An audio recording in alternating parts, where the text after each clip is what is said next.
1 मई 1915 को जब Louisiana New York से रवाना हुआ तो उसी दिन जर्मन एम्बेसी ने न्यूयॉर्क टाइम्स और दीगर न्यूज़पेपर में एक इश्तिहार शाया किया जिसमें कहा गया था मुसाफिरों को खबरदार किया जाता है कि वो बहरे उकियानोस के इन इलाकों में सफ़र करने से गुरेज करें जहां जंग जारी है, क्योंकि ये इलाके जर्मन आबदोजों के हमले की जद में हैं। ये इश्तिहार लुजियाना के सफ़र से मुतल्लिक खतरात को वाज़े कर रहा था, लेकिन इसके बावजूद जहाज़ रवाना हुआ। बरतानवी हुकूमत ने शायद इसे संजीदगी से नहीं लिया या शायद उन्होंने अवाम को खतरे से आगाह ना करने का फैसला किया ताकि खौफ व हिरास ना फैले। बरतानवी नेवी ने लुजियाना को बाहिफाजत मंजिल तक पहुंचाने के लिए बहरी स्क्वाड्रन फराहम करने का वादा किया था,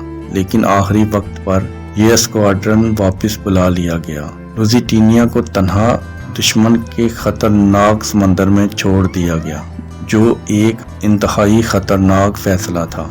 जब जंग शुरू हुई, अमेरिका ने न्यूट्रल रहने का ऐलान किया था, लेकिन लुजियाना के डूबने से ये गैर जानबदारी खतरे में पड़ गई। जहाज पर सवार 1959 मुसाफिरों में से 128 अमेरिकी शहरी भी शामिल थे। जब लुजियाना डूबा तो इन अमेरिकी शहरियों की हलाकत ने अमेरिकी अवाम को गुस्से में डाल दिया और जर्मनी के खिलाफ जज्बात भड़क उठे।